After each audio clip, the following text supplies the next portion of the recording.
En el amor y en la guerra. Ildefonso Falcones. Segunda parte. Deshonra y condena. Capítulo 12. Superar el invierno en aquella tierra inclemente, fría y montañosa, recluidos en un castillo inhóspito, solo fue posible gracias al carácter de Giacomo y su esposa, Simonetta, quienes suplían con su afabilidad las muchas carencias de lo que pretendía ser un hogar. El matrimonio tenía varios hijos entre los 5 y los 15 años que, si bien encontraron en Paolo una referencia diferente a la de su padre o a la rudeza y vulgaridad de los soldados, chocaron con una Marina reticente que vio en ellos a los hermanos humillados a causa de sus muchos errores.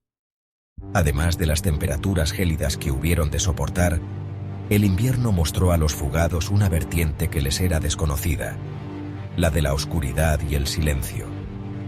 Porque si la estación también acortaba los días en Nápoles, en Accumoli los sacrificaba hasta llevarlos a una oscuridad densa, a modo de una manta pesada que todo lo envolvía, y un silencio que los retaba a quebrarlo, como si hacerlo constituyera un delito. Les costó acostumbrarse a esa interrupción de la vida que no se producía en una capital siempre bulliciosa y en la que no faltaban luminarias a las que fiar el camino. Aquí se apagaba el castillo, salvo las antorchas imprescindibles para la guardia de los soldados, tan escasas y lánguidas que aún resaltaban más la oscuridad de cuanto los rodeaba. «Mo, ¿por qué no me enseñas a mí también?», propuso Paolo a Marina en una de esas noches eternas y opresoras, ambos buscando el calor y el resplandor de la chimenea de la alcoba en la que ella dormía. El aceite para las linternas estaba restringido por orden de Gaspar, igual que las velas y hasta la leña, limitación un tanto absurda en un entorno de bosques extensos y tupidos, abundancia que era la que permitía cierta lenidad por parte de Giacomo y que les posibilitaba luchar contra el frío. Marina se alojaba en una estancia bastante amplia, con espacio de sobras, en el último piso de una de las torres que acompañaban a la del homenaje y desde la que dominaba el entorno, hasta entonces siempre nevado. Paolo lo hacía en un cuarto en una construcción anexa junto a los soldados, encima de las cuadras y de servicios como la herrería o la armería, con lo que siempre iba envuelto en efluvios de vaca, gallina, cerdo y mula, pero a cambio dormía caliente. Liboria, por su parte, lo hacía en una esquina de la habitación de Marina, sobre un jergón junto a la chimenea. Por las mañanas, muy temprano, limpiaba la estancia, iba en busca de agua fresca y vaciaba el orinal. Luego acudía a las cocinas del castillo, como si su único objetivo en la vida fuera estar allí donde había comida. Y Yolanda, la cocinera de cabellos rubios contratada a falta de hombres que quisieran encerrarse en aquel castillo perdido, intentó echarla, pero la chica insistió con terquedad, como era usual en ella, y al final se hizo un sitio transportando leña, agua y basura, así como ocupándose de la limpieza y muchos otros trabajos indeseables. La joven fue ganando presencia, mejor alimentada de lo que había estado nunca, y cierta feminidad que no sabía manejar. Tenía la mágica virtud de reaparecer junto a Marina en el momento en el que ésta la necesitaba, siempre cubierta con la capa 1000 veces remendada que le dieran en el viaje y que cuidaba como un tesoro. Marina se sorprendió ante la petición de Paolo. «Hace años que nos conocemos y nunca me habías pedido. Nunca había necesitado sumar y restar más allá de los dineros que se manejan en la panadería, que son pocos», alegó él. «Tampoco leer, ¿para qué querría abrir un libro un panadero? Lo más importante que hacía en mi vida era llevarte una torta los domingos, y eso ya me animaba durante toda la semana». Marina creyó ver un atisbo de rubor en las mejillas de Paolo. El contacto diario, la convivencia entre ambos, puesto que cuando el joven no trabajaba con Giacomo estaba con ella, no habían logrado, sin embargo, que superase la timidez y alejase de sí la deferencia con que siempre la trataba. Marina sonrió. Siempre sería igual. «¿Y ahora qué necesidad tienes de abrir libros?», inquirió, no obstante conocer una respuesta adelantada a través del castellano, que había tomado a Paolo como aprendiz. Giacomo dice que si deseo ayudarlo en los negocios, debo dominar la aritmética y la escritura, Y también leer los libros que tratan sobre el comercio y aprender. Y no sé leer. Marina no llegaba a entender las razones de Giacomo para volcarse en Paolo con una disposición que le parecía excesiva. Quizá este había venido a ocupar un lugar al que todavía no podían optar sus hijos en aquel ambiente solitario. Bien podía ser así, pero ella creía entrever alguna razón que no terminaba de aclarar. En cualquier caso, la propuesta de ayudarlo no solo la satisfizo, sino que la sedujo. Y a partir de aquel día, la prematura puesta de sol invernal dejó de ser el preludio del aburrimiento y el final del día, para convertirse en el esperado inicio de una actividad que, en cierto sentido, los alejaba de su extrañamiento, de esa situación totalmente anómala, y los unía a los dos solos, como cuando paseaban por los jardines del Palacio de los Stagnol en Nápoles. Además de leer, Paolo también quería aprender a escribir. No es lo mismo, le explicó Marina en la primera ocasión en la que se sentaron alrededor de la mesa dispuesta frente al fuego. Hay mucha gente que sabe leer pero no escribir, sobre todo mujeres, aunque también muchos hombres. Dicen que nosotras tenemos suficiente con saber leer las cartas de nuestros esposos y los libros devocionales. Sí, yo sí que sé escribir, aclaró a su pregunta. Sobre la mesa, un pergamino y una pluma. Giacomo, complacido con la iniciativa, les había provisto de ambos útiles.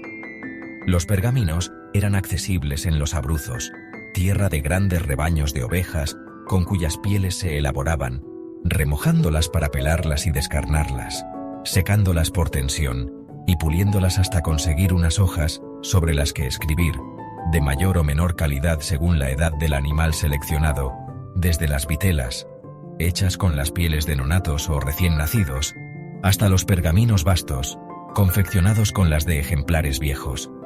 Se escribía sobre ellos y luego se lavaban o raspaban para reutilizarlos. Vitela no era la calidad proporcionada por el castellano, pero poco le importaba a Marina en el momento en el que abrió la boca con solemnidad ante Paolo.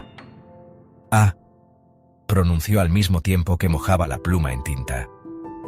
Paolo la miró con expectación y ella escribió la letra sobre el pergamino. «Esto es una A, la letra A, la primera, la más sencilla», le explicó señalándola. «Inténtalo. Otra vez», insistió ante los trazos irregulares que surgieron de la mano de Paolo. «Otra vez. Otra vez. Otra vez». Las letras del abecedario primero, después las sílabas y las palabras los acercaron hasta rozarse, olerse y sentirse el uno al otro. La mano de ella cogiendo la de él, guiándolo en la escritura, notando su piel áspera, aunque también su calor. Marina estúpidamente sofocada. Paolo en tensión, los dedos casi paralizados. ¿Qué es ese borrón? ¿Las risas? ¿Las miradas tiernas cómplices? Nunca, se convenció Marina. Paolo se retraía y escondía su espontaneidad en el preciso momento en el que se daba cuenta de que la enseñanza derivaba en intimidad. Aunque volvían a caer en un juego ingenuo y repetían. Y él olvidaba las letras y ella reaccionaba con un empujón. «La escribiste la semana pasada». Y le daba otro empujón. «Piensa, piensa, piensa». La grafía que no regresaba al recuerdo, y la vuelta atrás. Ganas de cogerle la cabeza y agitársela hasta que expulsase esa palabra perdida. Las disculpas. La gratitud sincera, sentida. «Te agradezco. No vuelvas a darme las gracias o dejaré de ayudarte». Paolo callaba al instante. Ella se sabía incapaz de renunciar a unos momentos que le procuraban un gozo extraviado hacía ya más de un año, cuando un villano irrumpió en su casa y la violó. Luego llegó la acusación de sodomía, los conventos, y la huida. A partir de ahí, todo se lo debía a ese hombre que en ocasiones mostraba la punta de la lengua por encima del labio superior, igual que hacía el hijo pequeño del castellano, cuando concentraba la atención y se esforzaba por dibujar correctamente una letra. ¿Qué habría sido de ella si Paolo no hubiera estado a su lado? Especular con su suerte de no haber contado con él le creaba un vacío que pugnaba por absorberla, como si la propia Marina fuera a tragarse a sí misma. Por lo general, sucedía por las noches, tras la despedida de Paolo. Liboria aprovechaba entonces para colarse en la alcoba y tenderse sobre el jergón junto al fuego. Marina, por su parte, le daba las buenas noches, se acostaba y se arrebujaba, y se quedaba muy quieta hasta que las sábanas ganaban calor. Tras el trágico día de su violación, creyó que jamás volvería a sentirse atraída por un hombre. Le asqueaban, le repugnaban. Mientras se barajó la posibilidad de profesar en Santa Chiara, uno de los atractivos para renunciar a su futuro e incluso aceptar ese cuarto voto de clausura perpetua era el de alejarse de todo lo masculino. Luego, ironías de la vida, quisieron obligarla a encerrarse con las mujeres que precisamente habían pecado de promiscuidad con ellos, con unas mujeres que jamás se desprenderían del hedor a sexo sucio. Todavía no estaba preparada para encontrar en Paolo a un hombre completo. Se trataba del muchacho de la torta de los domingos, aunque tampoco pudiera imaginar lo que significaba la virilidad, más allá de la imagen extraída de los libros que tantas desgracias le habían originado. Las escenas espiadas en la habitación de los enseres franceses o la traslación del placer alcanzado con Emilia a la ignorada relación voluntaria con Barón. Con todo, lo cierto era que Paolo no la repelía. Se encontraba cómoda y segura a su lado en aquellas tierras perdidas entre montañas, despobladas, tan agrestes que ni siquiera su señor acudía a visitarlas. ¿El conde? Se burló ya como el día en que Marina le preguntó al respecto. Odia este lugar, odia estas tierras, odia a sus gentes. A veces pienso que incluso me odia a mí. Si alguna vez pasa por aquí es porque le viene de camino o porque tiene un negocio. Complicado, añadió bajando la voz, aunque no hubiera nadie cerca. De los que solo pueden hacerse en secreto, a espaldas de todo. Esto es nuestro, exclamó después para animarse y romper la decepción que a él mismo le originaba tal realidad. Pero si al mercader disfrazado de castellano le oprimía la vida aislada que lo alejaba de sus iguales, que trabajaban en los grandes núcleos comerciales, la llegada de la primavera a Cumoli mostró a Marina un universo desconocido, más cerca del cielo, mucho más. Como si desde las montañas pudiera tocar esa cúpula luminosa bajo cuya protección creció la hierba, y florecieron las plantas allí donde antes se acumulaban mantos de nieve, ahora convertidos en caudal de ríos de aguas prístinas y heladas. A lo largo de su vida, Marina había vivido la llegada de la primavera primero en Gaeta y luego en Nápoles. Escucha cómo cantan los pajarillos.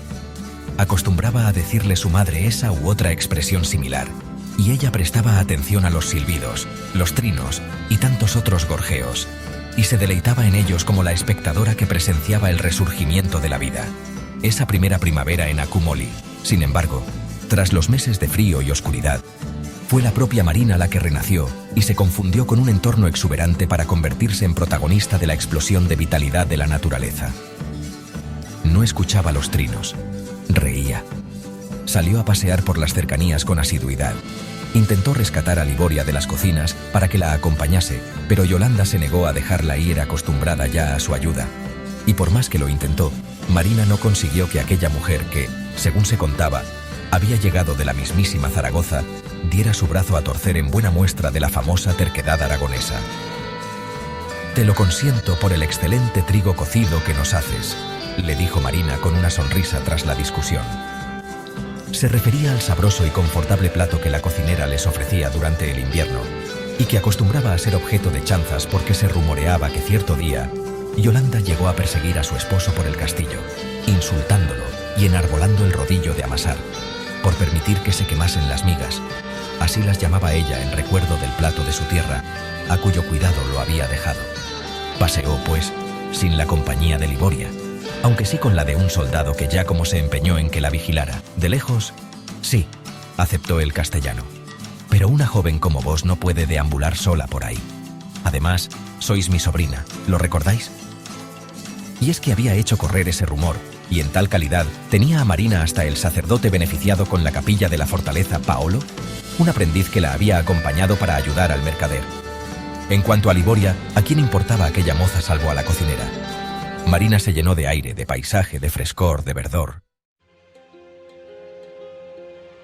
Y de ovejas, porque, con la primavera, cerca de 1 millón de animales regresaron a los abruzos provenientes de los pastos de invierno en la llanura de Tavoliere, en Capitanata. Algunos rebaños hibernaban en las propias montañas con el objetivo de eludir el pago de impuestos, pero la gran mayoría de ellos migraban hacia tierras más cálidas. En este caso, la mayor llanura de toda Italia, cerca de Foggia, ya en el Adriático. Aunque la trashumancia de los animales de los abruzos se remontaba a los tiempos de los romanos, no había sido hasta la llegada de los aragoneses, a medida que se incrementaba la demanda de lana por parte de la manufactura florentina, cuando alcanzó niveles considerables.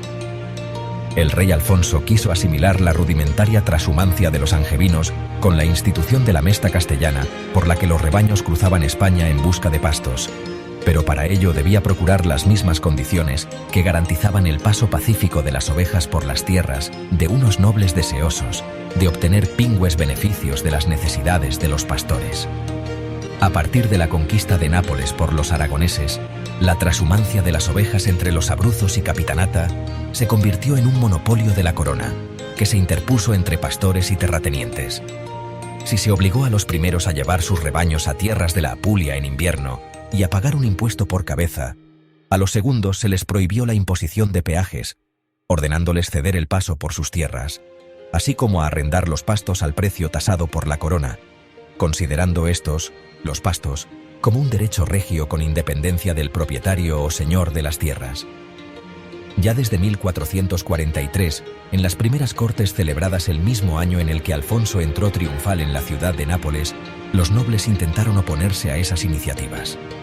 Nunca consiguieron detenerlas, sin embargo, circunstancia esta que, unida a una justicia real expeditiva en materia de trashumancia de pastores y animales, obtuvo los resultados esperados: unos elevadísimos ingresos para la corona, a la par que un significativo incremento de la cabaña, que había llegado a duplicarse en los últimos 4 años, así como de la calidad de la lana debido a la tranquilidad y seguridad que supuso para pastores y propietarios el hecho de contar con el apoyo regio, en lugar de tener que someterse a la arbitrariedad y la avaricia de los nobles en cuyas tierras debían pastar o por las que les era obligado transitar. Pero aquella colosal afluencia debida a unas montañas deseosas de acogerla puso fin a lo que para Marina se habían convertido en unas relajantes y tranquilizadoras veladas en las oscuras y frías noches de invierno. La gente de los abruzos vivía principalmente del comercio de la lana y de los demás productos derivados, esto es, la carne y el queso. La cabaña estaba compuesta en más de un 90% por ganaderos, que poseían entre 500 y 5.000 ovejas, aunque junto a ellos convivían los grandes poseedores, nobles y terratenientes, incluso el rey, que contaban sus animales por decenas de miles. Gaspar de Estorrent era uno de ellos, con casi 20.000 cabezas, por lo que la llegada de la primavera, el nacimiento de los corderos, el esquileo, y la limpieza de la lana, las ferias de ganado, la más importante en Lanciano, a una semana de viaje, las negociaciones y las compraventas despertaron en Giacomo un frenesí mercantil larvado por el invierno. Y Paolo se contagió de aquel entusiasmo, al modo de un niño al que se le prometiera descubrir un mundo ignoto. «Practica la escritura y los números», le dijo Marina el día en que Castellano y Panadero, próximo el mes de mayo, partieron hacia la feria de ovejas montados en sendas mulas junto con 2 soldados como compañía y 3 mulas más de reata con sus pertenencias. Lo hará, prometió en su lugar Giacomo. Yo me ocuparé. La sonrisa de Paolo se ensanchó a medida que la recua se alejaba al amparo de un sol brillante que animaba espíritus, medio cuerpo girado sobre la acémila, el semblante feliz e ilusionado mientras miraba a Marina y se despedía, partiendo a la aventura. Ella forzó una sonrisa. No quería que se fuese. Lamentó la soberbia con la que a veces continuaba comportándose con él inconscientemente, de forma rutinaria, una actitud que se acentuaba con el joven sometido a ella desde el primer domingo en que apareció con una torta en sus manos. Acababa de decirle que practicara en lugar de acercarse a él para desearle fortuna en su empresa, al tiempo que le posaba la mano en el antebrazo. Habría sentido su calor como en las sesiones de lectura y caligrafía, y Paolo se habría llevado consigo el de ella. Se prometió cambiar de actitud con Paolo antes incluso de que éste recuperase la posición, se acomodase sobre la mula y encarase el camino. Ella, por su parte, se volvió hacia el castillo Simonetta, y sus hijos todavía despedían a la caravana desde la ventana de la torre del homenaje en la que vivían, y Yolanda y Liboria miraban en silencio desde el exterior de la cocina. Reparó en los 4 soldados que quedaban en la fortaleza y se preguntó qué sucedería si alguien la atacaba. Aquellos hombres vagaban por el patio, indolentes, sucios, groseros. Aunque lo más importante si realmente se entraba en conflicto era lo que sucedería con las mujeres después de que atrancaran las puertas del castillo y se aislaran en su interior. Pese a la calidez del ambiente, un temblor frío la asaltó igual que si estuviera desnuda frente a todos ellos. Alzó la mirada hacia Simonetta, ya sola en la ventana, que se la devolvió transmitiéndole idéntica preocupación. Todavía creía percibir aquel olor a animal que impregnaba la ropa y hasta el cuerpo de Paolo tras dormir sobre cuadras y gallineros, y ya lo añoraba. Pero si la esposa del castellano compartió la congoja desde su atalaya aparentemente inexpugnable, Liboria comprendió la angustia que atenazaba a Marina. Así, sin ser requerida para ello, la otrora indigente hambrienta abandonó el mundo de las cocinas que tanta seguridad le dispensaba y se pegó a ella, día y noche, esta vez armada con un cuchillo de dimensiones considerables que, robado o quizá cedido por su amiga de Zaragoza, escondía bajo la capa, ya adherida a su piel.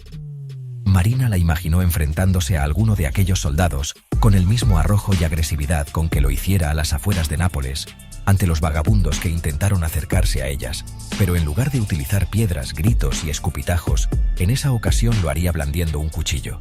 Y se sintió tranquila, ninguno de aquellos hombres gozaba de tal ferocidad.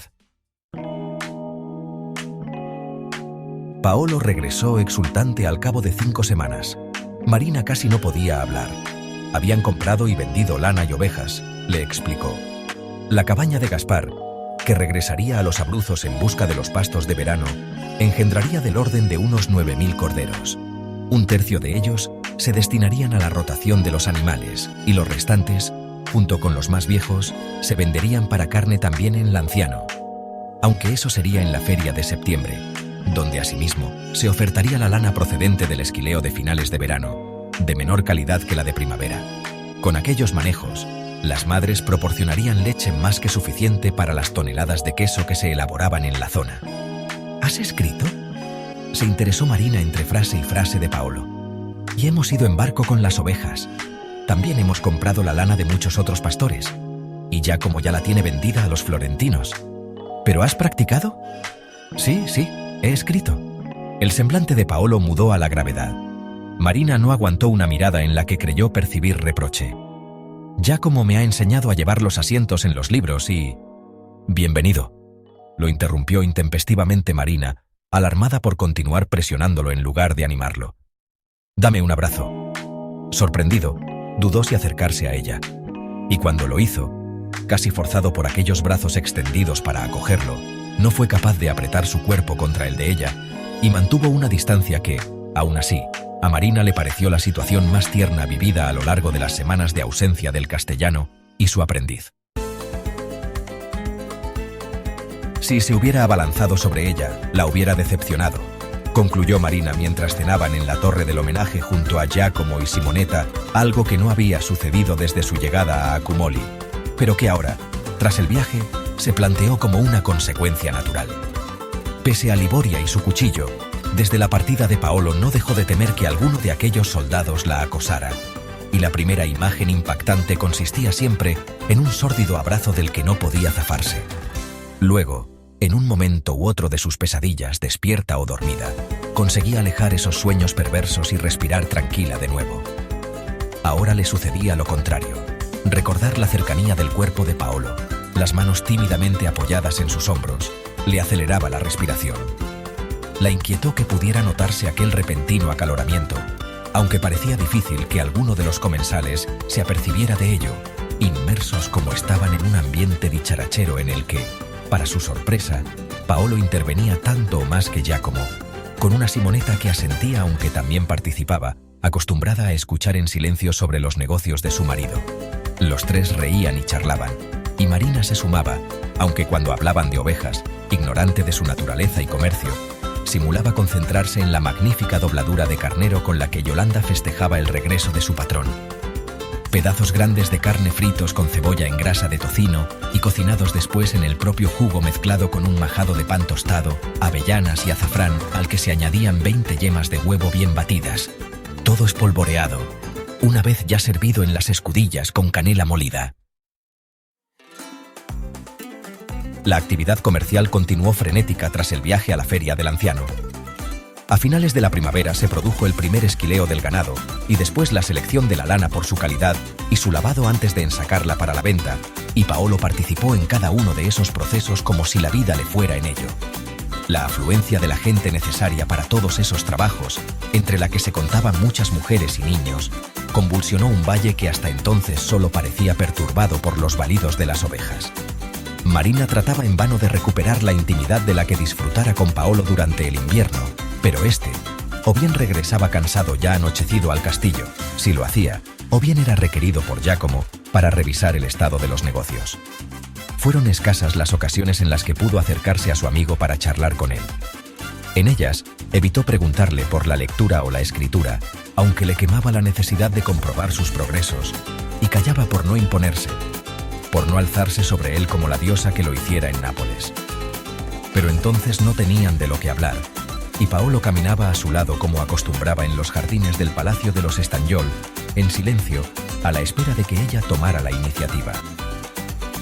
Preocupada por la situación, Marina proponía algún tema de conversación que ya tenía preparado y que consideraba que le interesaría: su madre, Orsolina, y su propia familia, Sofía, sus hermanos y Arnau. A través de la correspondencia que Giacomo cruzaba regularmente con Gaspar, habían conseguido mantener el contacto con Orsolina, quien, después de que Gaetano le leyera la carta, les informaba a través de la misma mano acerca de la situación de todos ellos en Nápoles. Se encontraban bien de salud. El duque de Lagonegro había liberado a la madre de Paolo, y ésta no había sufrido represalia de ningún tipo, por lo que continuaba al frente de su negocio, con mayor carga de trabajo, por supuesto. Arnau todavía insistía en encontrar a su hija, aunque quizá con menor empeño, si bien seguía jurando que se vengaría de Paolo por traidor. En siguientes cartas comentó que el duque parecía empezar a asumir ya la desaparición de su pupila y el más que probable trágico destino de ambos vagando sin recursos por los caminos del reino. Los hermanos de Marina estaban bien, convirtiéndose en nobles. Y Sofía sabía que ella vivía, aunque no dónde, y que se encontraba protegida, aunque no por quién, y en buen estado, y nunca contaría nada a nadie. Ese había sido el trato con Orsolina, y ésta los tranquilizaba, convencida de que aquella madre angustiada lo cumpliría. La primera vez que Marina leyó esa noticia, una noche del pasado invierno, lloró. Paolo no pudo explicar la razón por la que su madre había desvelado tales afirmaciones. Marina sabía lo mismo que él. En esa época, las cartas las escribía y las leía ella. La correspondencia con Nápoles se había incrementado al mismo ritmo que los negocios, y las noticias de los suyos, aunque triviales, les llegaban con fluidez. ¿Qué te parece que tu madre haya ascendido a Angelo en la panadería, Paolo?, le preguntó Marina. Bien. Paseaban por los alrededores del castillo sin haber llegado a bajar al valle, donde Paolo tenía puesta la mirada. Marina vio en él a un niño al que se le retiene e impide correr a jugar. ¿Crees que podrá cumplir con tanto trabajo? Paolo respondió con un murmullo que tanto podía significar que sí como que no. Podrá sustituirte en la panadería, quiero decir, añadió con una risa forzada. Otro murmullo. Ah, vale, concedió la joven como si lo hubiera entendido. Tu madre parecía satisfecha. No me respondas con otro ruido impertinente, interrumpió ella el inicio de una nueva contestación huidiza. Si no quieres hablar, no es necesario, le retó. No lo hicieron. Anduvieron un rato más hasta que Paolo corrió en pos de un rebaño de ovejas sucias, escandalosas y malolientes, como en ese momento las consideró Marina, porque de poder las habría sacrificado a todas por recuperar la atención de Paolo. Unos días después, Marina decidió conocer a su enemigo y, acompañada por Liboria, se presentó en un amplio conjunto de cobertizos en los que esquilaban la cabaña de Gaspar. El escándalo era ensordecedor. El ir y venir de gentes y animales junto con los gritos y las órdenes resultaban agobiantes. «Están ahí encerradas para que suden», le explicó Liboria señalando un ingente rebaño de ovejas apelotonadas en un cercado, sin poder moverse, balando desenfrenadas. «¿Y para qué quieren que suden? ¿No van a esquilarlas?», inquirió Marina de forma refleja. «Ya, pero con el sudor se les reblandece la grasa por debajo de la piel y entran mejor las tijeras». La muchacha se topó con la mirada penetrante de Marina y dudó, aunque se recompuso enseguida y continuó con su desparpajo habitual. «Las tijeras. La lana se ahueca y es más fácil esquilarlas», añadió simulando cortar con 2 de sus dedos. «Me gusta», prosiguió con idea de seguir explicándole el proceso. «He venido varias veces. ¿Y quién ha tenido tiempo para contarte todo eso?». En esa ocasión, Liboria bajó la mirada y no contestó, sabedora de que su señora no aceptaría con agrado que le revelara que Paolo había estado explicándole todo aquello y mucho más, con una locuacidad y una simpatía que no brillaban en sus conversaciones. Entraron en una amplia explanada que se abría entre las construcciones a donde llevaban a los animales, les ataban las patas y cerca de una 50 de hombres a juicio de Marina, entre los que reconoció a la práctica totalidad, sino a todos los soldados de un castillo evidentemente desprotegido, hincaban esas tijeras antes imaginarias e iban cortando la lana a flor de piel. Pastores que cuidaban de las ovejas fuera y en el redil, hombres que entraban los animales, otros que los sacaban tras perder el vellón. Los esquiladores, quienes curaban las heridas, aquellos que clasificaban el producto, los que recibían los vellones y separaban la lana de las partes bajas y la de las patas para luego hacer un nudo con el resto. Los velloneros que los transportaban al almacén donde otros los apilaban muy apretados. Las mujeres y los niños que, cargados con cestos, recorrían constantemente el lugar recogiendo los flecos que caían de los vellones. Los que traían agua, o vino o comida. Las que horneaban y llevaban pan. Hasta vagabundos que mendigaban algo que llevarse a la boca, y a los que siempre les caía un platillo de vientre, cabeza o asadura. Centenares de personas dirigidas por Giacomo, algún pastor viejo y Paolo, que iba de aquí para allá entre el polvo y las hebras de lana que enturbiaban el aire, hablando, señalando, dando órdenes o explicaciones entre gritos y risas, o bien regañinas, combinando a todos al trabajo. Marina, pasmada, no pudo apartar la mirada de aquel tímido panadero que le presentaba una torta los domingos convertido ahora en un jefe autoritario y resolutivo. Supuso que él se daría cuenta del intenso asedio visual al que lo sometía. Parecía natural que se percatase. Además, ella y Liboria estaban allí, a la vista, 2 piezas sueltas que no encajaban en el engranaje productivo, y en las que Paolo no reparó por más que en algún momento hasta pasara cerca de ambas. Tal era su concentración y entrega al esquileo. «¿Y por qué conmigo no eres así?», masculló Marina, ajena a la presencia de Liboria, que frunció los labios, si bien más todavía cuando vio cómo una mujer de las que recogían los restos de lana perdidos palmeaba el culo a Paolo mientras pasaba por su lado y soltaba una risotada. La muchacha contuvo la respiración confiando en que Marina no se hubiera apercibido, pero bufó el aire retenido al advertir que no había sido así. «¡Guarra!», la oyó maldecir. «Vámonos, Liboria». Paolo se le escapaba. ¿Cuándo tuvo esa sensación? El día en que él le dijo que se iba de viaje a Florencia. Con Giacomo, añadió como excusa suficiente. ¿A qué? ¿A comerciar? ¿Cuándo asumió que le importaba? El día en que la soledad nubló un sol brillante, el milagro de una naturaleza exuberante se escondió a su mirada y solo quedó la estridencia de millares de balidos que se burlaban de ella y pugnaban por desequilibrarla. Gaspar le proporcionaba comida y techo, y hasta ropa nueva, como si fuera una criada pero sin obligaciones. No poseía nada. Tampoco tenía a nadie. Las noticias que le llegaban con regularidad de su familia y que deberían haber calmado su desaliento, no conseguían más que sumirla en la nostalgia. Nápoles. ¿Cuán lejos quedaba? En poco tiempo cumpliría un año encerrada entre aquellas montañas, a modo de inmensa prisión. ¿Su compañía? Liboria, una desheredada que se entregaba a ella, pero tan simple que solo perseguía alcanzar la felicidad a través de las sobras que le dispensaba Yolanda. Y Simonetta, porque sus hijos, toscos al modo del entorno, le devolvieron el inicial rechazo con el que Marina se presentó ante ellos. Con los hombres de viaje, la esposa del castellano cambió su actitud y se comportó de manera cruelmente sincera. «Deberías encontrar a un hombre», la exhortó más que aconsejó. Desde hacía tiempo, Giacomo y su esposa habían dejado de tratarla de vos y la tuteaban. Marina se sorprendió y se dolió de aquella acritud, por lo que dudó esa vez si revivir a la baronesa en su respuesta y replicar que ni ella lo necesitaba, ni Simonetta era quien para advertírselo. Sin embargo, aquellas montañas, las carestías y la desesperanza habían, si no suavizado su carácter, sí contenido su espontaneidad. «¿Aquí, en Accumoli?», ironizó. «¿Dónde si no?». La contestación escondía 1000 afirmaciones implícitas. «No eres nada. No eres nadie. Eres una mujer malograda, estropeada». ¿Sabía Simonetta de su vida? ¿Sabía de su violación? Sí. Sus ojos se lo confirmaron. Una sodomita. También estaba al tanto de ello. Una mujer que si regresaba a Nápoles sería recluida de inmediato en un convento. La insolencia que poco a poco iba fluyendo desde la castellana confirmaron a Marina cuanto de malo podía sospechar de ella. «No puedes pretender envejecer aquí, en este lugar», apuntó Simonetta como si conociese lo que discurría por la mente de la otra. «Al final se sabrá.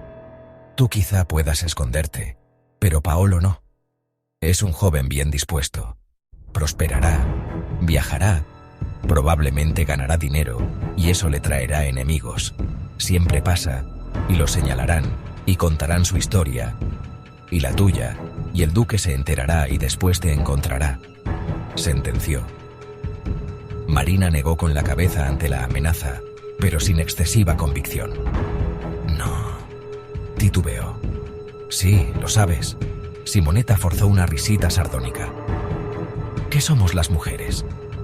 Piensas como si todavía fueras baronesa, pero perdiste tu calidad. La perdiste», insistió ante el intento de discutir por parte de Marina. «Y las mujeres no somos nada sin ellos, o esposas, o monjas, o putas. No tenemos más opciones. Elige». Días más tarde, cuando Giacomo regresara de Florencia, su esposa trataría de describirle el rictus de desconsuelo que asoló el rostro de Marina tras su diatriba. «¿Era eso lo que querías?», terminó preguntándole. «No. Él no lo deseaba», admitió Giacomo con un gesto de resignación. La joven no era mala persona. Ingenua sí, desde luego. Resultado de una vida regalada, pero no pretendía el mal de nadie. Algo extraño. Sin embargo, esas habían sido las recientes instrucciones de Gaspar. «Desamparadla», les ordenaba.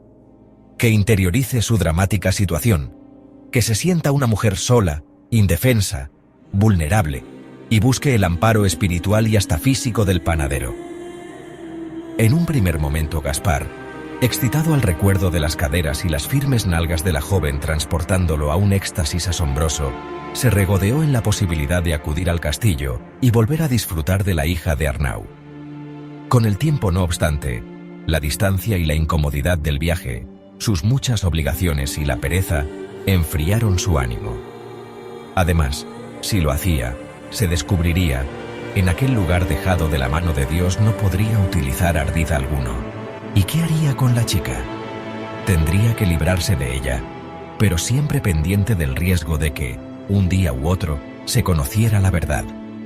En ese caso, la ira del padre se desataría de forma incontrolable, sustentada en una razón que ni el rey podría obviar, y que los miembros del Tribunal de San Lorenzo valorarían en una causa que permanecía paralizada, al parecer debido a la intervención de un juez de la vicaria, según le habían revelado en confianza. Gaspar no se quejó. No le disgustaba la dilación de un procedimiento en el que sabía que Arnau se sentía perdedor. Era otra forma de tortura, una posibilidad de maltratar a su enemigo que se le presentó de forma totalmente casual y que vino a ratificar la fortuna de la que creía gozar. Porque si bien consideraba que la primera denuncia de Arnau, acusándolo de haber violado a su hija, era insostenible, siempre flotaba en el ambiente la posibilidad de que algo se complicase, o de que, aún sin torcerse, aquel soldado loco que encontraba en el honor y la palabra las excusas a cualquier disparate lo atacara, le originase graves perjuicios o incluso lo matara. Pero Arnau cometió un error imperdonable al cobijar en su palacio al viejo criado de los franceses, quien aprovechó la oportunidad de conseguir su deseada tumba traicionando a sus señores y vendiendo a Gaspar, cuya contienda con Arnau se desarrollaba a la vista de toda Nápoles, los secretos de las apasionadas escenas de sexo entre Marina y Emilia, a cuya visión, escondido, notó una nostálgica punzada de su ardor juvenil.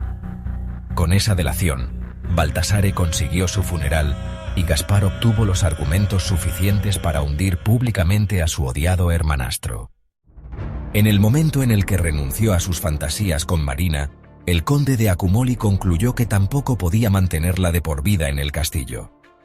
Alguien tenía que hacerse cargo de ella, y el más indicado, sin duda, era ese panadero con el que la joven, según le contaba Gaetano, mantenía una relación excelente. De esa forma conseguiría librarse de la chica y devolvérsela al padre atada y entregada carnalmente a un hombre de condición humilde, algo que enervaría y que humillaría todavía más al duque de Lagonegro y a su amante. Así, de conformidad con las nuevas instrucciones del conde, el jefe de aquella mísera guarnición se permitió agarrar el culo a Marina a su paso camino del patio del castillo. Varios de los soldados rieron a la vista del traspiés que dio la joven, sorprendida ante el apretón, y continuaron haciéndolo con descaro cuando ella se enfrentó al cabo. «¿Qué te has creído?», gritó mientras se sobreponía al tropezón ayudada por Liboria, que había logrado sujetarla de un brazo. Zafándose de aquel auxilio, se irguió y recompuso una presencia escarnecida. «¿Y vosotros de qué reís?», recriminó a los soldados. El cabo no contestó. Le dio la espalda y continuó con sus quehaceres. El resto de los hombres fueron acallando unas carcajadas que transformaron en sonrisas, pícaras algunas, lascivas otras, todas insolentes.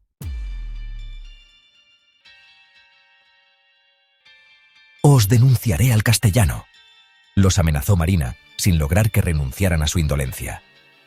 «Controlad a vuestra criada», le advirtió uno de ellos ante una Liboria airada que hurgaba ya entre los pliegues de su capa en busca del cuchillo. El primero no había finalizado su advertencia cuando otro de los soldados avanzó unos pasos hacia ambas al tiempo que rugía y las amenazaba con las manos a modo de garras y mostraba los dientes, la cara contraída, como si se tratase de un animal. Las dos jóvenes saltaron hacia atrás. Las carcajadas estallaron de nuevo.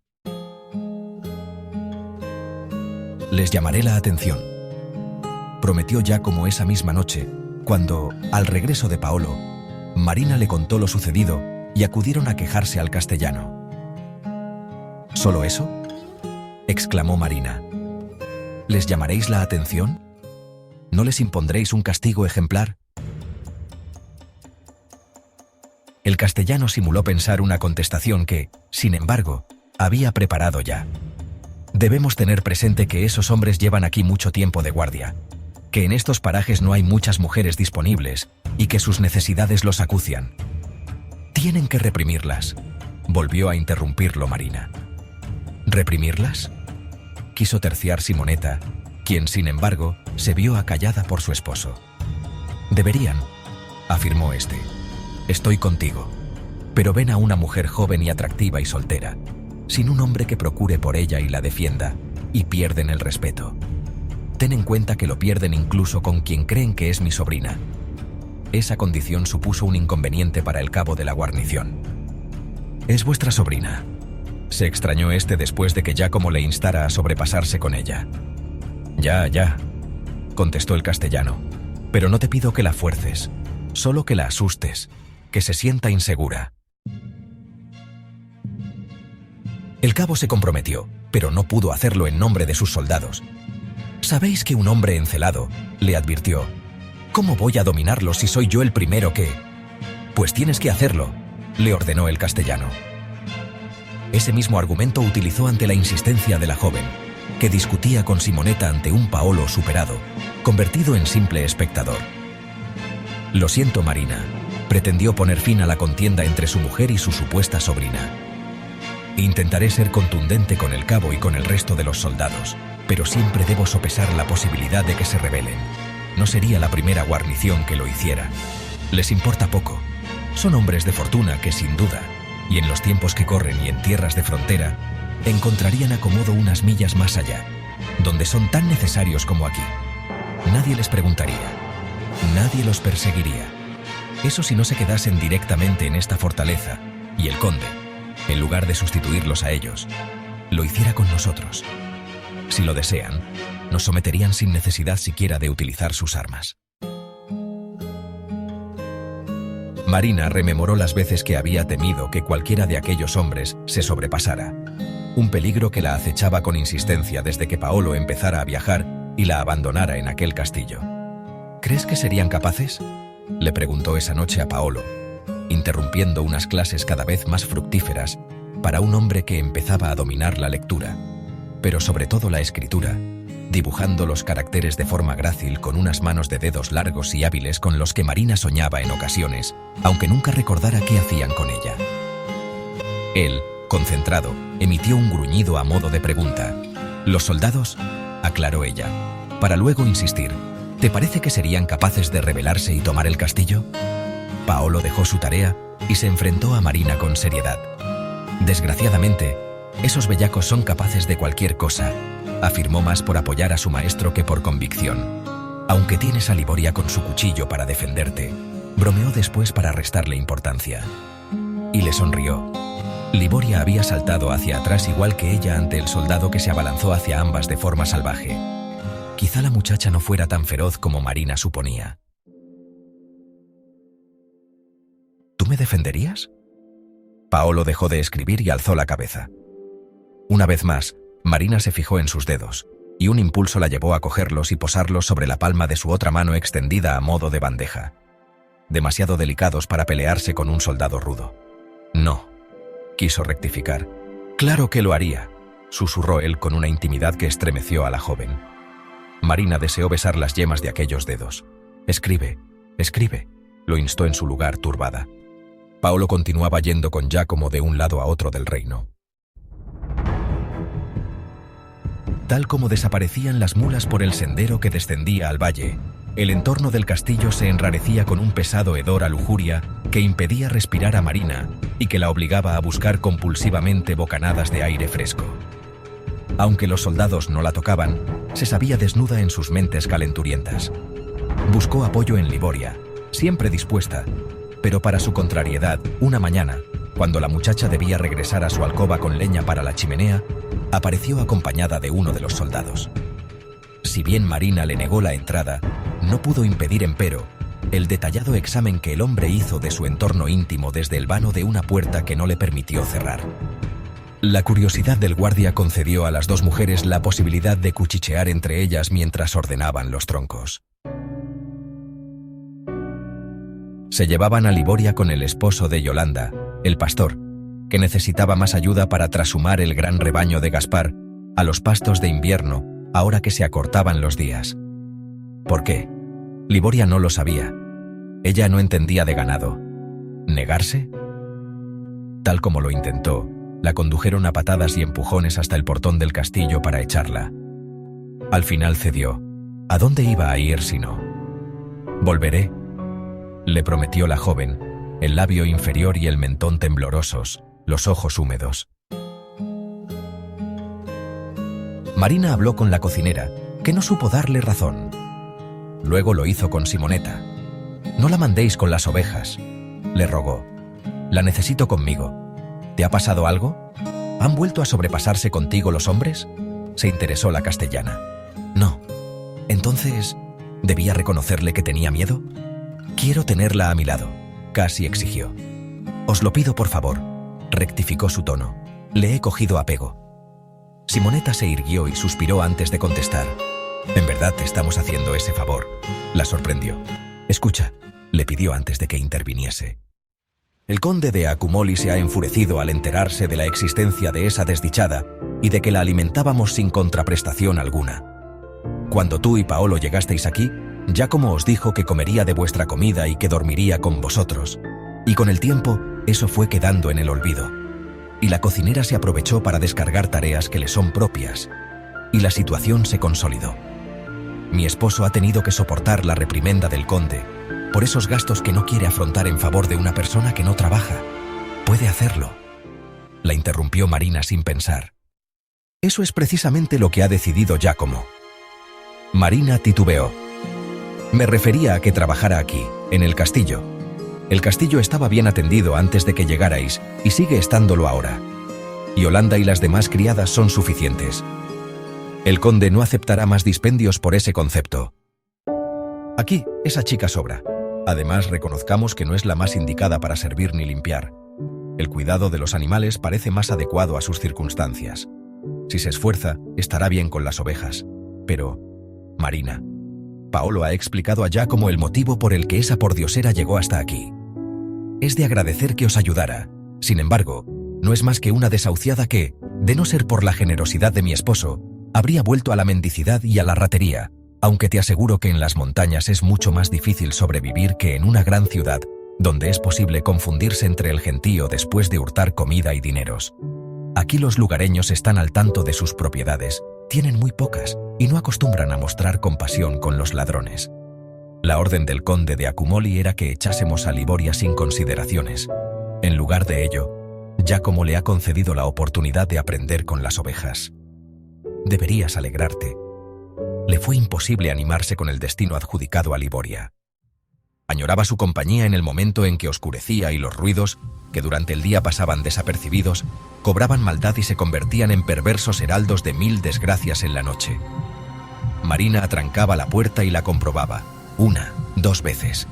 Avivaba el fuego y trataba de concentrarse en la lectura de una copia de las crónicas del Aquila.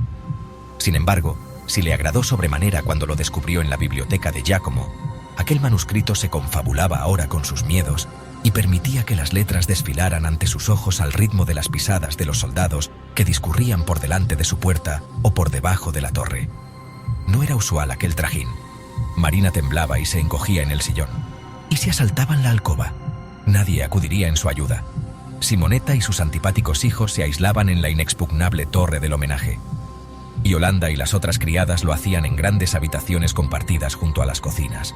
Además, eran mujeres duras, fuertes, agresivas. Ella, sin embargo, era presa fácil, joven y atractiva, sin duda codiciada por unos hombres groseros y vastos. Volverían a violarla, quizá varios. Al compás de visiones terroríficas, algunas reales, que saltaban de sus recuerdos de forma dolorosa, otras imaginarias, aunque tan pavorosas como las primeras, su estómago pugnaba por reventar a base de calambres y retortijones. Los pinchazos se ensañaban con su pecho, y Marina jadeaba en busca del aire que le faltaba. El llanto la consolaba, y se refugiaba en el lecho en busca de un sueño que cada noche le costaba más conciliar. Allí se ovillaba bajo las mantas a la espera de que amaneciese, atenta a los ruidos, a las pisadas y a las risotadas de los hombres que tanto insultaban al silencio como la atemorizaban. La falta de descanso reparador, el cansancio y la angustia permanente ya trasladada a los días atacaron su cuerpo. Adelgazó y su rostro mostró ojeras y fatiga. La soledad que la abatía jornada tras jornada la llevó a encerrarse en su alcoba, con lo que entró en una espiral peligrosa. Barajó posibilidades. Regresar a Nápoles, la única que se le ocurrió, buscar la protección de su madre y rendirse a Arnau. Pero se sentía exánime, vacía. ¿Estaría mejor en el convento de las egipciacas que en Accumoli? Unas lágrimas cansinas enturbiaron sus pensamientos y le impidieron siquiera comparar. Pasaba horas acodada en el alféizar de la ventana de su torre, desde la que dominaba el valle, esperando. Precisamente aquello, la recua de mulas de regreso al castillo.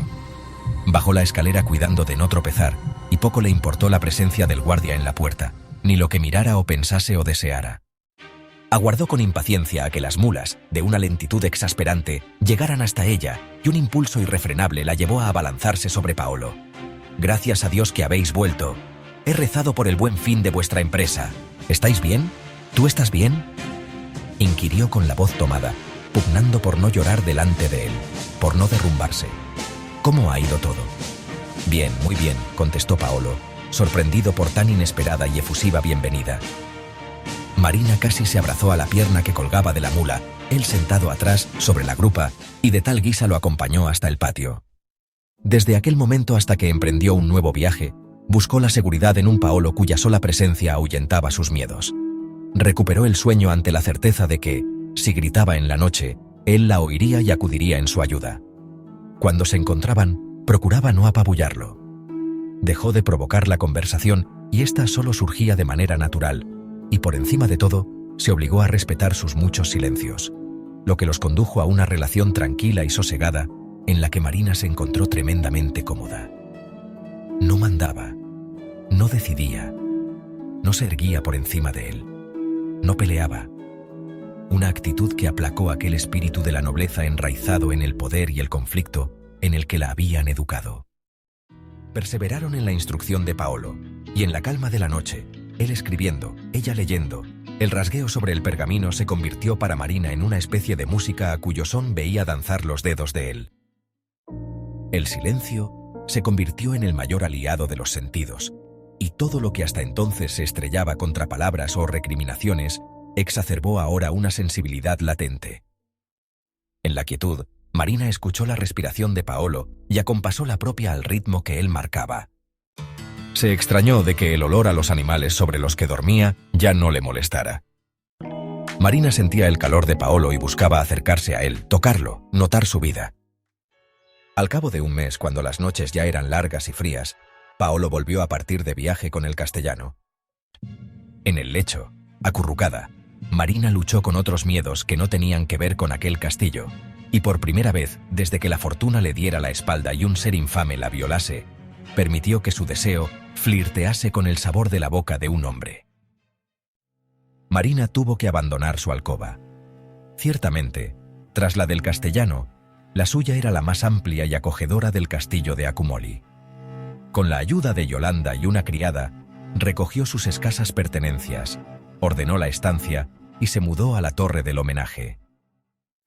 Con la ayuda de Yolanda y una criada, recogió sus escasas pertenencias, ordenó la estancia y se mudó a la torre del homenaje. ¿Compartir lecho con vuestra hija?, había preguntado ofendida a Simonetta, encargada de trasladarle las órdenes de su esposo. Nunca había dormido con terceras personas, excluyendo la noche en que lo hizo con Emilia y alguna otra con su madre o con sus hermanos, de niños, más como un juego cariñoso. «Si no te conviene», replicó la otra, «puedes hacerlo en las cocinas, con las criadas, o en la zona de Paolo y los hombres, o donde quieras». Calló y entregó su alcázar a los criados de Vincenzo Piccolo, un acaudalado comerciante de L'Aquila, la más importante de las ciudades de los Abruzos, que controlaba una buena parte del mercado del azafrán con el que se elaboraba el tinte amarillo para las prendas y que, debido a unos peajes históricamente favorables, constituía con la lana una de las riquezas de la zona. Piccolo se hallaba de paso y había hecho noche en Accumoli para reunirse con Giacomo y tratar de unos negocios que Marina consideró que debían de ser muy importantes, no solo por haber tenido que ceder su alcoba al mercader, sino por el empeño que ponía Simonetta para que, dentro de la sobriedad de aquel castillo, estuviera todo impecable y al gusto del ilustre invitado. «Ve a ver cómo anda Yolanda», le pidió la castellana a una Marina que ya había bajado en varias ocasiones a la cocina para salir de ella perseguida por los gritos de una mujer cansada de presiones. Las dos mujeres continuaron montando la mesa en silencio. No disponían de copas ni cubiertos de oro o plata, pero a base de flores y buenas jarras de vino consiguieron una magnífica apariencia, que se coronó con un exquisito pan blanco recién horneado y los platos de Yolanda. Como entrante, había preparado caldo lardero de puerco salvaje con gruesas tajadas de cerdo cocidas en vino, con hierbas y especias. Giacomo y Paolo, Vincenzo, el mercader aquilano, un hombre robusto y escandaloso, y Luigi, su factor, mayor que su señor aunque de similar carácter, se sentaron sonrientes a la mesa con Simonetta y Marina mezcladas entre ellos. Los negocios parecían haber fructificado, y los hombres se congratulaban y felicitaban brindando con un magnífico vino griego cultivado y elaborado en las cercanías de Nápoles, un caldo con el que el castellano quiso agasajar a sus invitados en lugar de ofrecerles el tinto latino o cualquier otro de los abruzos adquirido en Leonesa, que eran los que consumían de manera habitual en el castillo. Tras el caldo lardero, comieron esturión adobado con vinagre blanco, sal, orégano y ajo, asado a la parrilla, Y para terminar degustaron un cabrito, asado también, relleno con un picado del cocido encebollado de su hígado, pulmones y demás asaduras mezcladas con queso, perejil, huevos, salsas y azafrán, que se sirvió entero, aunque sin cabeza ni patas. Antes de que las criadas les llevaran los postres, los 4 hombres, alegres y exaltados, cercana a la embriaguez, gritaban y reían golpeando la mesa, el bozarrón del mercader de la quila por encima de las demás mientras contaba anécdotas, rememoraba negocios, criticaba a compañeros y alardeaba de hazañas imaginarias. ¿Y tú? Se dirigió el aquilano a Marina en un momento determinado. ¿Qué haces perdiendo la juventud en un lugar como este? Tu tío me ha comentado que no estás casada. ¡Cuánta belleza desperdiciada!, terció Luigi, su factor. ¿Qué queréis decir?, inquirió Marina. Que deberías estar casada y con hijos, contestó Vincenzo. Cuidando de tu hombre, añadió el otro. Yo. Marina paseó la mirada por los comensales. No le prestaban la menor atención. Acogían sus propias palabras con risas y comentarios entre ellos. Claro, sería lo natural. Es joven, pero si se demora llegará tarde. Incluso Paolo sonreía con aspecto bobo, aturdido por aquel vino blanco y dulce que ella había decidido restringir tan pronto como se dio cuenta de sus efectos. Yo también tengo un sobrino que está tardando demasiado en unirse a una mujer, anunció el mercader de azafrán golpeando la mesa y dirigiéndose a Giacomo como si acabara de recordar la existencia de ese joven. Podríamos llegar a un buen acuerdo matrimonial y establecer lucrativos lazos familiares. Pero yo no quiero casarme con vuestro sobrino. La negativa de Marina acalló los comentarios. Simonetta, enfrente de ella, enarcó las cejas y abrió los ojos con desmesura. Paolo continuó con su sonrisa estúpida y los otros se irguieron en sus sillas. Nadie ha pedido tu opinión, muchacha, le espetó el mercader. Mi opinión es la única que cuenta. Se revolvió Marina de manera inconsciente, más afectada por el vino de lo que pensaba. Tu opinión, gritó el otro. La opinión de las mujeres no cuenta para nada. Harás lo que se te diga. A falta de padres obedecerás a tu tío como es tu obligación. Y si decide casarte, como todo tutor debe hacer con una doncella a su cargo, cumplirás. ¡Ja!, se burló ella alzando ambas manos al cielo. El aquilano enrojeció de ira, ofendido, y se levantó bruscamente de su silla. ¿Acaso no te parece suficiente mi sobrino? ¿A ti, una mujer confinada en un castillo de frontera? No pienso. Me obedecerás, bramó Giacomo en ese preciso instante. Marina se volvió hacia el castellano. ¿Hablaba en serio o estaba tan borracho que ya no distinguía la realidad? Pero si no soy vuestra. Su confesión se vio interrumpida por el impacto del pedazo de pan que le lanzó Simonetta desde el otro lado de la mesa y que la golpeó por encima del pecho. «Calla», la instó. «Harás lo que se te ordene». Marina buscó el apoyo de Paolo, ya borrada de su rostro la sonrisa tonta, pero este parecía incapaz de intervenir en aquella baraúnda. Giacomo se disculpaba con Vincenzo, insistiendo en que volviera a tomar asiento. Luigi señalaba con el índice a Marina como si la acusara de algún delito cometido contra su señor, y Simonetta la traspasaba con la mirada, advirtiéndole con rabia contenida de lo que le sucedería si se perdía el negocio del azafrán. «Discúlpate con Vincenzo, Marina», le dijo Giacomo en el momento en el que logró que su invitado volviera a tomar asiento. La joven frunció los labios, más para impedir el llanto que para mostrar su intención de no someterse a la humillación. «Discúlpate», le gritó Simonetta. El silencio volvió a tensar el ambiente. «Jamás», lo rompió Marina. «Os ruego disculpas en su nombre, Vincenzo», se oyó de boca de Paolo. «Ella no». «No intervengas», lo interrumpió con desprecio el mercader. «¿Quién eres tú para mediar? ¿Acaso un aprendiz puede siquiera tomar la palabra cuando hablan sus maestros? Tiene que ser ella quien se excuse», exigió señalando a Marina. Ella no se dio cuenta. Tenía la mirada puesta en Paolo. «Por fin reaccionas», le agradeció sin palabras.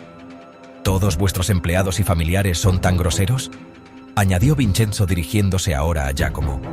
«Porque si es así, no me interesa comerciar con vosotros».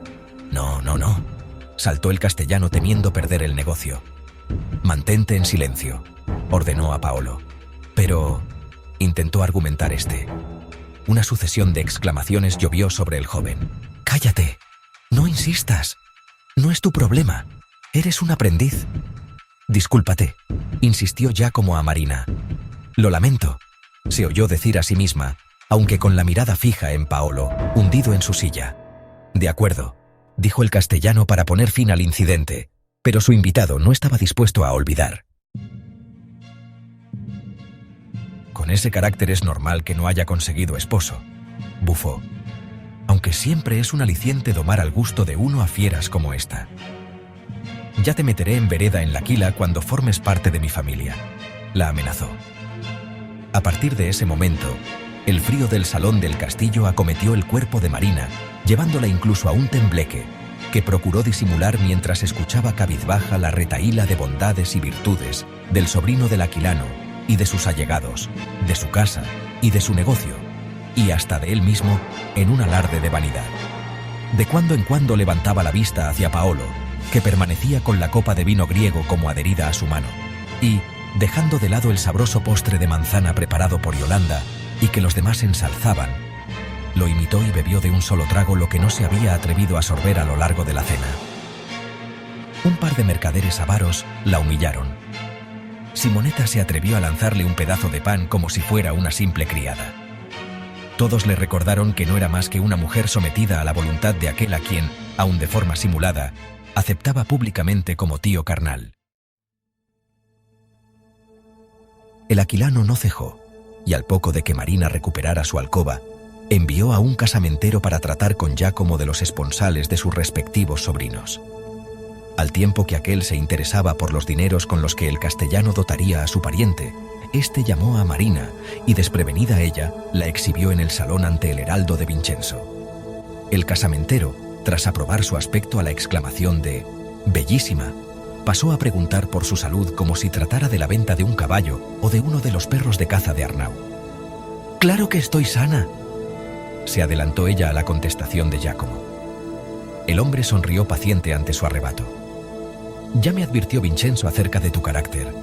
No le será tan fácil domarte como cree», añadió con la boca fruncida, al recordar sin duda algún comentario del mercader al respecto. Marina enrojeció de ira ante el trato denigrante. «Puedes irte», la instó Giacomo a la vista de su estado. «Nadie me va a domar». «Puedes irte», repitió el castellano. El casamentero, experto en aquellas lides, volvió a mostrar una irritante sonrisa bondadosa. «Espera», dijo a Marina, y antes de que ésta abandonara la estancia, le entregó un pequeño retrato simple, a pincel, de su pretendiente. «Este será tu esposo», anunció como si lo diera por hecho. «Nunca», se opuso ella al tiempo que adoptaba una postura pretendidamente serena. «Se trata de un hombre bien parecido», insistió el casamentero. Marina no miró el retrato. «Sano como tú, sabe leer, tengo entendido que eso te gusta, y tiene posibles. ¿Y por qué no está casado ya? Con tantas cualidades no deberían faltarle mujeres», afirmó Marina con cinismo, devolviéndole el retrato con brusquedad para, acto seguido, abandonar la estancia. Esa noche, más que otras, buscó la compañía y la complicidad de Paolo. «No quiero casarme con ese...», gimoteó, para después afirmar con contundencia. «Ese bufón. Porque eso es lo que debe de ser un... Yo tampoco quiero que te cases». La aserción sorprendió a los dos, a uno por haberla verbalizado, a la otra por inesperada. Paolo nunca se había planteado que Marina pudiera desaparecer de su vida. Hacía 2 años que huyeron juntos en una especie de compromiso implícito de unir sus destinos, y así parecía ser. Hasta que el empeño de Giacomo y Simonetta por casarla ponía en riesgo ese compañerismo. Y, por primera vez, desde que Marina acudiera a la panadería guiada por Liboria, el día que escapó del palacio de Arnau, Paolo temía perderla, una fatalidad que lo atormentaba y lo angustiaba, además de ocupar, machaconamente, todos sus pensamientos. «Yo, no tienes», atropellaron sus palabras. «Di tú», le concedió Marina. Que no tienes por qué obedecer a Giacomo. No es tu tío. Ya, la joven dejó escapar una risa desganada. Pero si no lo hago. Aunque ambos sopesaron las consecuencias, fue Marina quien las expuso. En tal caso, me echarían. No tendría a dónde ir y... Se le quebró la voz. O regresaba a su casa y se sometía a Arnau. Y a su madre, puesto que no debía olvidar que Sofía también apostaba por su ingreso en un convento, o se convertía en una vagabunda sin recursos, una menesterosa al albur de que cualquier bellaco la forzara y la prostituyera. «Me iría contigo», afirmó Paolo interrumpiendo sus congojas. «No, aquí te aprecian. Estás aprendiendo y prosperarás, eso aseguran. No, no me gustaría que me siguieses. Deberías renunciar a cuanto aspiras y no pienso arruinar otra vez tu vida». «Tú jamás arruinarás mi vida», confesó él. Se miraron. Se dijeron con los ojos lo que no se atrevían a expresar con palabras. Ella se levantó de la silla, se acercó a él y se cogieron las manos, y Marina le besó con dulzura en los labios. Ya solo faltaba el compromiso, y surgió con facilidad. «Yo, Marina Di Forti, te quiero por esposo». «¿Yo?» Paolo dudó. Marina le apretó las manos animándolo. «Yo, Paolo Cribino», se decidió. «Te quiero por esposa». Acababan de casarse. Para su sorpresa, Giacomo no se enfadó cuando se atrevieron a confesárselo. Estaban casados, sí, reconoció el castellano, felicitándolos. Habían consentido y formalizado su compromiso con el apretón de sus manos y el beso. ¿Habéis consumado?, inquirió sin vergüenza alguna. Fueron ellos quienes se abochornaron. No. Tardaron en reconocer moviendo de lado a lado la cabeza. Sabían que estaba ahí, que tenían que hacerlo, pero en los 2 días que les costó acudir a Giacomo rehuyeron cualquier conversación al respecto. «Todavía no», pronunció al final Paolo. «Primero queríamos comunicaros». «Conteneos», les instó entonces el castellano. «Sé que el ardor juvenil es incontrolable». Sonrió y les guiñó un ojo. «No obstante, tal como lo habéis celebrado, vuestro compromiso solo se consideraría una unión clandestina repudiada por la Iglesia y las autoridades, lo que no haría más que originaros problemas. Debéis casaros públicamente, que todos lo vean y lo sepan, desde los soldados, esos que te molestan», incidió dirigiéndose a Marina, «hasta los pastores, que nadie dude de vuestro estado, y entonces podréis consumar el matrimonio sin tener que dar explicaciones como ahora». «Pero mi padre, Arnau, mi tutor, nunca consentirá un matrimonio público». Giacomo sonrió. «Ese es solo un pequeño detalle que un día u otro se arreglará». «¿Y Vincenzo?», inquirió Paolo. «Ese engreído mercader de azafrán, le vendrá bien la lección. Si no cumple con sus obligaciones mercantiles, Gaspar tendrá la excusa para declararle la guerra, arruinarlo y quedarse con su mercado, algo que lleva tiempo deseando y que no ha llevado a cabo por prestigio, para que en estas tierras no se haga causa general contra él, tratándose de uno de esos catalanes avariciosos. Pero si tiene argumentos y motivos para convencer, o por lo menos fundamentar su actitud frente al resto de los mercaderes de la región, lo aprovechará». «Entonces», se soliviantó Marina, «¿me habéis utilizado en beneficio de Gaspar?» «No. Difícilmente podía hacerlo sin saber que preferías casarte con Paolo». «¿Pero me habríais casado con ese fatuo? ¿Y con qué autoridad podría haberlo hecho?», quiso librarse el castellano. Marina reflexionó unos instantes antes de replicar. «Eso es indiferente. Que me casase con Paolo o no carece de trascendencia para vuestros objetivos. Sabíais que en caso alguno lo haría con el aquilano, y eso ya os resultaba útil. Cierto. Gaspar se lo ordenó en esos términos el día en que lo animó a invitar a Vincenzo al castillo. Siempre ganaremos, le escribió. El aquilano buscará una alianza con nosotros, y nada mejor que un matrimonio con tu sobrina, aunque tenga que inventar la existencia de un pariente soltero. La baronesa por su parte no se prestará a emparentar con una familia de mercaderes de azafrán del Aquila. El asunto estallará y tendremos la excusa que buscamos». «¿Y cómo podía saber yo?», retomó la conversación Giacomo, que no deseabas casarte con el sobrino del mercader. Piensa que, como aseguró el casamentero, no es mal partido. Muchas mujeres lo hubieran aceptado sin reparos. Marina no encontró réplica a tal argumento. Y calló mientras el castellano se planteaba cómo era posible que, rechazando a persona de posibles y de buena familia, de posición en la tierra, la OA se hubiera desposado con Paolo, un simple panadero en proceso de aprendizaje del comercio. «Lo presiento», escribió a sí mismo Gaspar.